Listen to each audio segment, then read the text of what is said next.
I supposed to do this? I guess so. Hello, everyone. Isn't this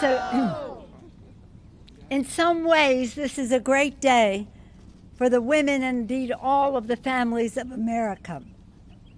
In another way, it's sad that it is so necessary because of actions of that Supreme Court supporting legislation that is shameful in every way to our country and what we are about. But many of us have waited a long time to be able to pass Roe v. Wade into the law of the land as it has guaranteed the constitutional right of women to choose, but now it will be the law of the land codified. This is so exciting, and it wouldn't have happened without the leadership of so many of our members in the House. But as they know, and as we all know, our inside maneuvering can just get us so far. It's the outside mobilization of so many families, women across the country, to speak out for respect, for dignity, for them to make their own decisions about the size and timing of their families. So it's with gratitude. Let's hear it for the mobilization. And many of those folks are represented here today. I'm honored to be here with Assistant Speaker Catherine Clark, with co-chair Jackie Spear and Brenda Lawrence of the Democratic Women's Caucus, but with so many people here who have been so much a part of this fight for so many years. People say, why didn't you do it sooner? Well, first of all, this is the first Congress with a Democratic majority, with a majority, pro-choice majority, and a Democratic president of the United States to sign the bill. And not only that, to lead us in this quest. Our VIP today, and I'm pleased to be here with Nina Perez, speaking on her own experience as a mom and as National Director of Early Learning for Moms Rising. Moms Rising. Let's hear it for Moms Rising. Again, we're here with our other VIPs, moms, women, and advocates, speaking out for the need to transfer the care economy that this is all a part of. But this issue is one that is so personal that it should be intruded upon by any political institution, governmental institution, is just not right. It has been declared constitutional by the Supreme Court. We wish they would just honor their own precedent on this, but they didn't. Hence, Congress has acted. We'll send it to the Senate and then to the President of the United States for signature. This is about women's right to choose, yes, but it's about freedom, freedom of that choice, and freedom from the vigilantes, the bounty hunters that the Texas government, legislature, has set in motion. This has so many things going against it, you have to wonder what the Supreme Court justices were thinking, or were they thinking, or were they thinking? They certainly were not respecting women. And with that, I'm very pleased to yield to the Assistant Speaker of the House Congresswoman Catherine Clark of Massachusetts, a leader and fighter on this issue for a long time in the State Senate of Massachusetts and now in the Congress of the United States.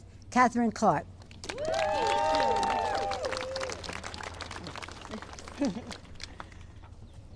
Thank you, Speaker Pelosi, for your leadership, for your dedication to women, children, and families, and to my incredible colleagues behind me who know that today is an important marker for women's reproductive freedom and that we are committed to building back better for women.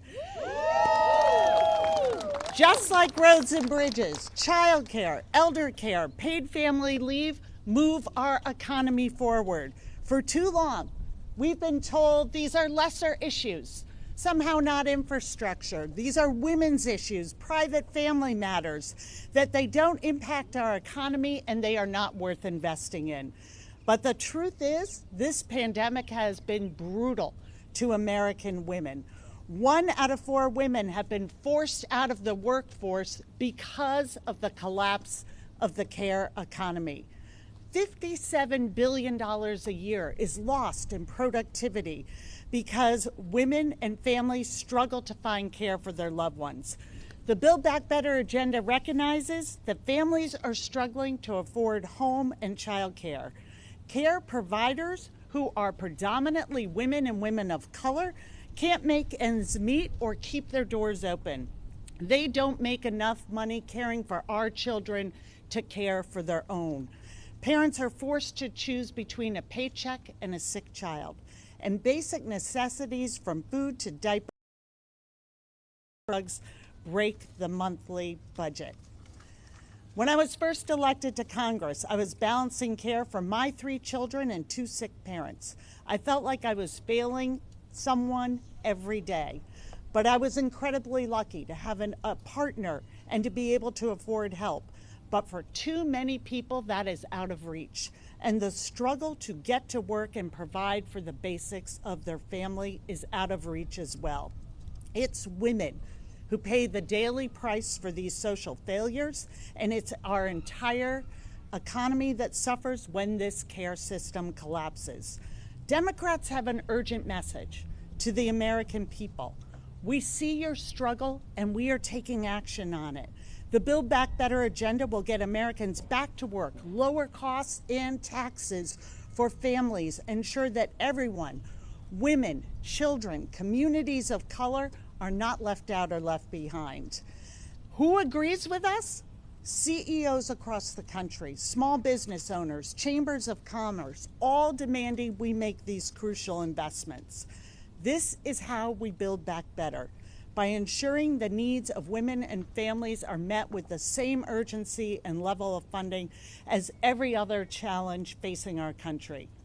So I am confident, especially with this incredible sisterhood and my other colleagues behind me and Joe Biden in the White House, we will meet this moment of historic challenge with historic progress.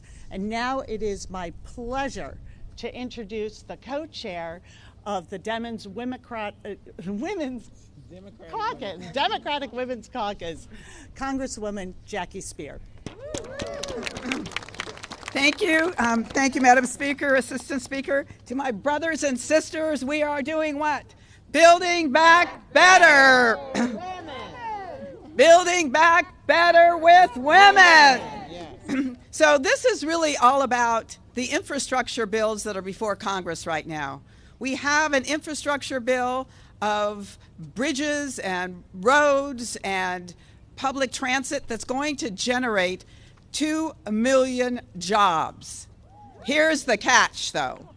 90% of those jobs are going to go to men.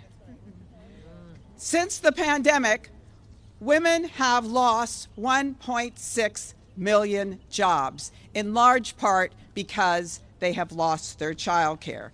And the question becomes, why are women and families not able to find child care today?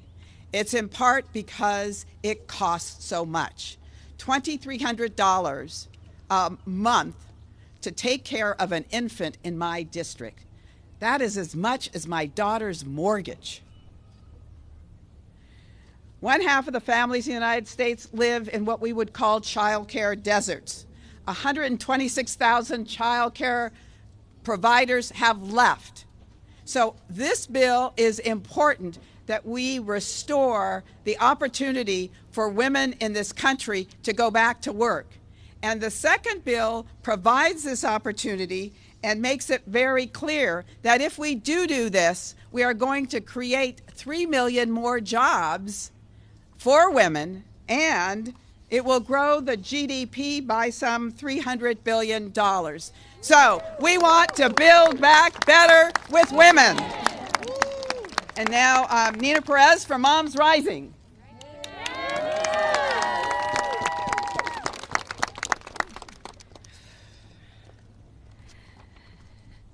Good afternoon, and thank you Leader Pelosi, and thank you to all these amazing champions here. I'm Nina Perez. I'm the National Director of Early Learning at Moms Rising, an online, on-the-ground organization with more than 1 million members that I'm proud to represent today. We work to improve family economic security, stop discrimination, and build a nation where families can thrive. The issue of childcare is deeply personal to me. When I had my now toddler, I thought I was ready to tackle childcare. I knew about the costs, the waiting lists. We looked up options, used online cost calculators, built up our savings. We were ready, or so we thought. Despite all our careful planning, when my husband and I had our daughter, we too were unable to find affordable childcare. When it happened to me, my mother and father moved away from the community they called home for 50 years to move to this area to care for my daughter. My mother, who herself was pushed out of the workforce because she couldn't find affordable childcare, stepped in again when childcare was out of reach. That means the existing childcare system has failed my family for 2 generations. The inability to afford or even find childcare is something too many families we hear from every day in every corner of our nation experience, before the pandemic and then exacerbated by it. As childcare programs closed and arrangements collapsed, moms were forced to leave the workforce, with Black, Indigenous, and women and moms of color affected the most. To put this in perspective, women were half of our paid labor force at the start of the pandemic. Now, women's workforce participation has plummeted to 1988 levels. These are much needed jobs. Women are key breadwinners, including myself, in most US families. And while our childcare system has relied on families paying unaffordable sums, the amazing early educators who care for our kiddos are being paid poverty-level wages. Many are moms themselves and forced to seek other job opportunities. When providers leave their jobs, when childcare programs close, when moms leave the labor force, it doesn't just hurt moms and our families. It hurts businesses and our economy. We need Congress to invest in childcare and in care infrastructure that includes paid leave when a new baby arrives or serious illness strikes, access to home and community-based services for people experiencing disability and the aging, a permanently expanded child tax credit, healthcare equity, living wages, and a path to citizenship. Unless lawmakers do that, my daughter may very well face the same kind of care crisis and the same impossible choices my mom and I faced. Thank you.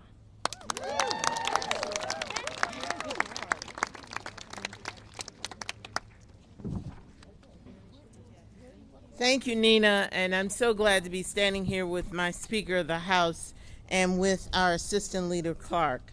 I'm Congresswoman Brenda Lawrence, and I proudly represent Michigan's 14th District. Now, we realize we have a once-in-a-generation opportunity to make a real difference in America. When we embraced the Build Back Better, we know that we cannot build back this amazing United States of America without including women every step of the way. When we say build back better for women, we realize that in this country where we see poverty and we know the effects of it, 56% of those who are living in poverty are women. When we talk about our educational outcomes, we know the majority of those touching our children are women. When we talk about child care for our women and for our families, who are caring for our children? Women. When we talk about when our elders need that daily care, who's walking in the door? The majority are women. You know, I was a dear, dear friend of Aretha Franklin, and she said, "What you need, I got it." All I'm asking for is a little respect. And that respect comes in pay.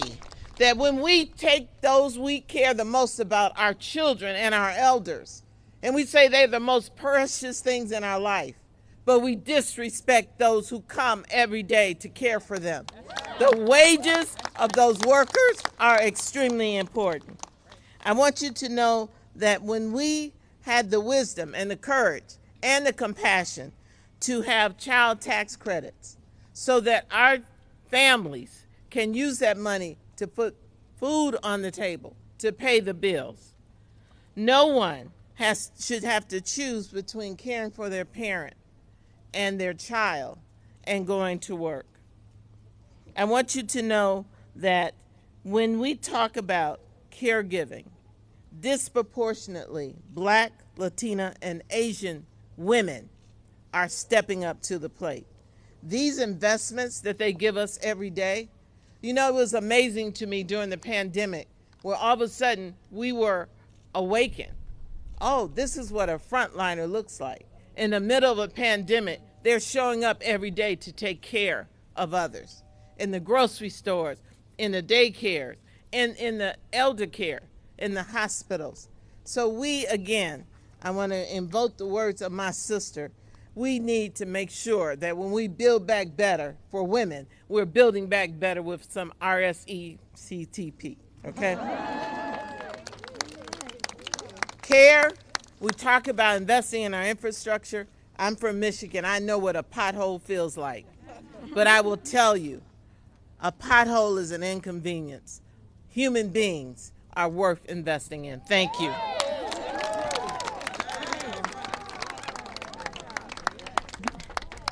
So here we are on a historic day in the Congress of the United States, but also a day that we are making progress for women. And this is, I just say to any women who are out there, if you've had trouble keeping up with your responsibilities at work because you lack child care, this bill's for you. If you have a sick person or a person with disabilities in your home that needs home health care, this bill is for you. If you're one of those workers to care for those who need help, this bill is for you. If you want your children to have earliest childhood education with universal pre-K, this bill is for you. If you appreciate the child tax credit to help pay for some of the needs for your children, this bill is for you. The list goes on and on. Family and medical leave, paid. If you want that, this bill is for you. And again, it's all about respecting those who provide those services. I thank Mary Kay Henry from SEIU, who is here, who's been taking the lead on the home health care, to Moms Rising and other groups that have mobilized around the country about putting women front and center. This legislation gives leverage to the children because of all of the provisions to improve their lives. This legislation gives leverage to women so that they can fully participate in the workforce, which is not just good for them and their family, but is good for our economy. This legislation, if you, for people with disabilities, gives them leverage because many of their needs are met in this legislation. It doesn't do everything, but it takes us all the way down the path.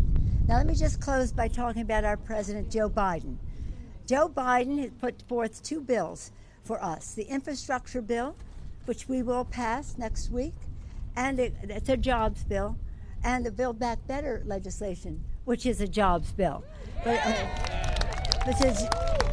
it's a jobs bill for women in the workplace, and it's very important to our country because we believe that when women succeed, America succeeds. So let's build back better with women. Yeah. Thank you all very much.